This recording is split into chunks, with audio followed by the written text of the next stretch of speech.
Stiel, and today we will be talking about how the Vikings were successful raiders.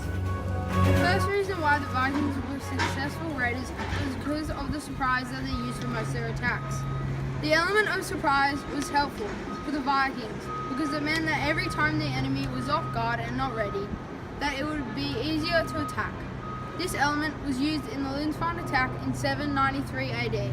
They burned buildings, stole treasures, murdered monks, and terrified everyone.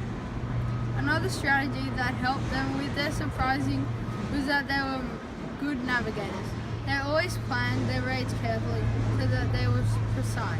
Surprising their enemies was a vital part of their raids.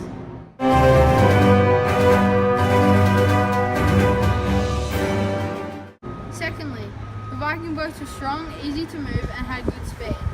This gave the Vikings a vital key advantage to their attacks.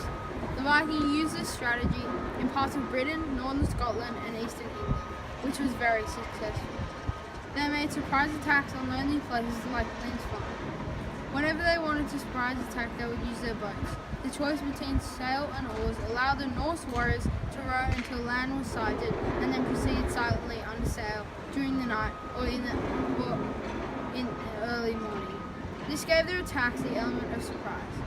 In 789, 3 Viking ships arrived on the Wessex shore. The local reeve had been sent to greet them, but he was killed on the spot.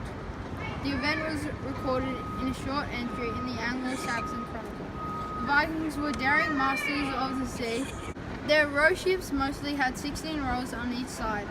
Their swift wooden longships, equipped with boats, sails, and oars, enabled them to mount practical raids on the coastal monasteries and settlements of the British Islands, Western Europe, and beyond. The shallow draught of these ships meant that they were able to reach far inland by river and stream, striking and moving on before local forces could muster.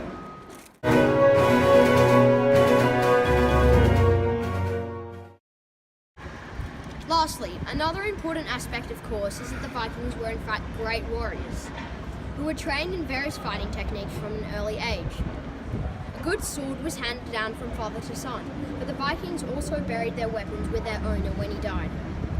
They most relied on a round wooden shield for protection. On their heads they wore helmets that were made of leather or iron.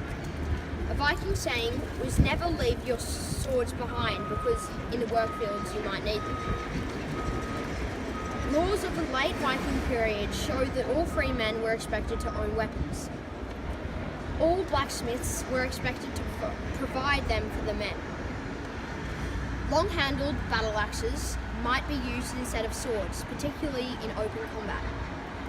The famed double-handed broadaxe is late development, typical for the late 10th and 11th centuries. But as the owner could not hold a shield at the same time, he would cover behind the front line of warriors rushing out at the right moment to hew down the enemies. The main offensive weapons were spear, sword, and battle axe. Although bows and arrows and other missiles were used, many successful Norse warriors spent their youth in competitive fighting games in preparation for the life of a warrior. An example of a raid was in Dorset in 1834 AD, when they used fighting skills to raid them. Fighting was a very important aspect of the Viking raids.